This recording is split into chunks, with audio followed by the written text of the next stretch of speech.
UP की Banda jail में बंद गुरुवार को मुख्तार अंसारी की कार्डियक अरेस्ट से मौत हो गई। मुख्तार को गंभीर हालत में अस्पताल लाया गया था, जहां पर इलाज के दौरान उसकी मौत हो गई। मुख्तार अंसारी की मौत के बाद पूरे प्रदेश में अलर्ट जारी कर दिया गया। मऊ, बांदा और गाजीपुर में धारा 144 लागू कर दी गई। वहीं मुख्तार अंसारी की मौत के बाद विपक्ष ने सवाल उठाए।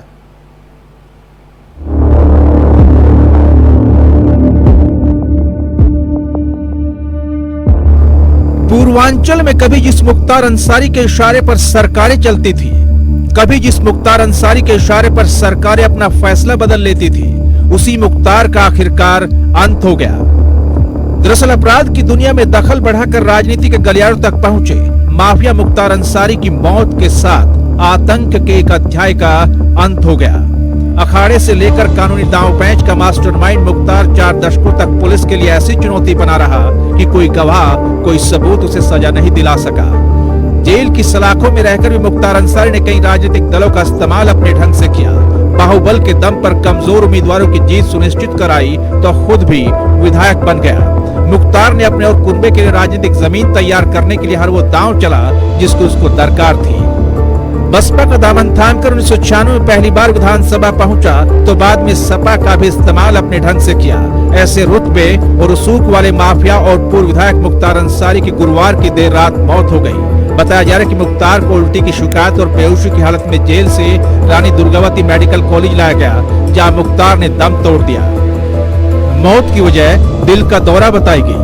एक वक्त था जब 786 नंबर वाली खुली जीप पर सवार मुख्तार जिस सड़क से गुजरता था, लोग रास्ता बदल देते थे। एक वक्त था जब योगी आदित्यनाथ पर हमले में मुख्तार का नाम आया था।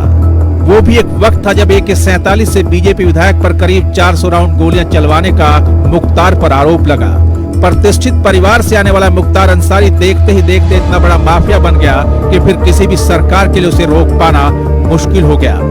रोबदार मूंछों वाला मुख्तार जीवन के आखिरी पड़ाव पर भले ही व्हील चेयर पर बैठा दिखता रहा हो, लेकिन उत्तर प्रदेश में योगी सरकार के आने से पहले मऊ और उसके आसपास के इलाकों में मुख्तार अंसारी की तूती बोलती थी। एक वक्त था जब पूरा सूबा मुख्तार से थर-थर कांपता था। हालांकि मुख्तार अंसारी की मौत के बाद पूरे प्रदेश में अलर्ट जारी कर दिया गया। पुलिस ने मऊ, गाजीपुर सहित कई जिलों में फ्लैग मार्च किया। वहीं कई जिलों में धारा 144 लागू कर दी गई। बताया जा रहा है कि बैरक में मुख्तार अंसारी अचानक बेहोश होकर गिर गया था। इससे पहले मंगलवार को भी स्टूल सिस्टम और पेट दर्द की समस्या के चलते रानी दुर्गावती मेडिकल कॉलेज में भर्ती कराया गया था, जहां डॉक्टरों ने ज्यादा खाने और कब्ज का इलाज किया और 14 घंटे के बाद उसी दिन देर शाम उसे वापस जेल भेज दिया गया। बता दें कि मुख्तार ने कोर्ट में प्रार्थना पत्र देकर आरोप लगाया था कि उसे जेल में धीमा जहर दिया जा रहा है। जेल DC SN साबत की माने तो मुख्तार अंसारी रोजा रखता था। गुरुवार को रोजा रखने के बाद उसकी तबीयत अचानक खराब हो गई।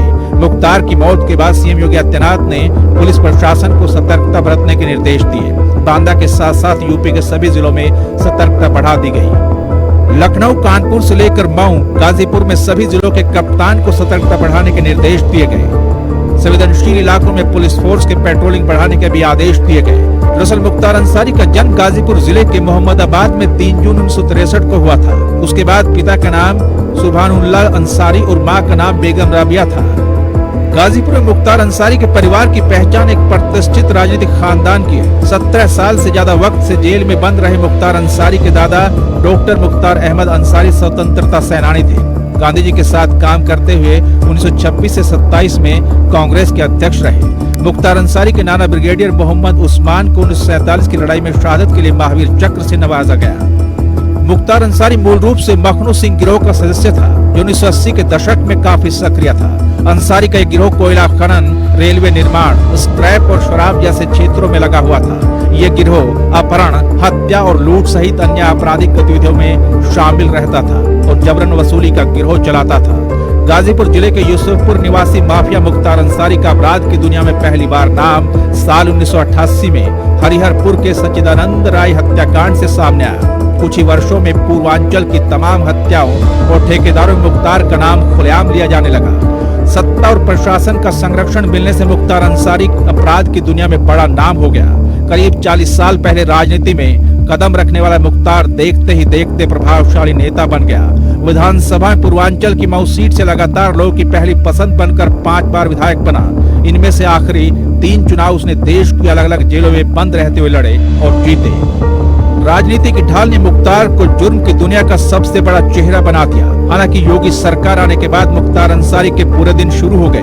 गैंगस्टर मुख्तार अंसारी के खिलाफ 61 केस दर्ज हैं। इनमें हत्या, हत्या के प्रयास, अपहरण, धोखाधड़ी, गुंडा act, arms act, gangster act, CLA act से लेकर NSA तक शामिल है। इनमें से उसे 8 मामलों में सजा हो चुकी थी। यूपी सरकार की कोशिश 15 केस में मुख्तार को जल्द सजा दिलाने की थी। योगी सरकार अब तक अंसारी उसके गैंग के 192 करोड़ रुपए से ज्यादा की संपत्तियों को या तो ध्वस्त कर चुकी है या फिर जब्त कर चुकी है। मुख्तार गैंग की अवैध और बेनामी संपत्तियों की लगातार पहचान की जा रही है। मुख्तार गैंग के अब तक 96 अभियुक्त गिरफ्तार किए जा चुके हैं। इनमें से मुख्तार के 75 गुर्गों पर गैंगस्टर एक्ट में कार्रवाई की जा चुकी है। वहीं मुख्तार अंसारी की मौत के बाद विपक्ष ने सवाल उठाए हैं। जहां बिहार के पूर्व डिप्टी CM तेजस्वी यादव ने एक्स पर पोस्ट कर लिखा कि कुछ दिन पहले उन्होंने शिकायत की थी कि उन्हें जेल में जहर दिया गया है, फिर भी गंभीरता से नहीं लिया गया। उन्होंने लिखा कि प्रथम दृष्टया ये न्यायोचित और मानवीय नहीं लगता। वहीं कांग्रेस नेता पप्पू यादव ने मुख्तार की मौत को संस्थानिक हत्या करार दिया, साथ ही मामले की उच्च स्तरीय जांच की मांग की। हालांकि मुख्तार अंसारी की मौत की खबर पर समाजवादी पार्टी की तरफ से सोशल मीडिया पर पोस्ट किया गया। उसमें सपा ने मुख्तार अंसारी की मौत पर दुख जताया और भगवान से मुख्तार अंसारी की आत्मा की शांति की प्रार्थना की। इसके अलावा असुद्दीन ओवैसी ने एक्स पर पोस्ट में लिखा कि गाजीपुर के लोगों ने अपने चहेते बेटे और भाई को खो दिया।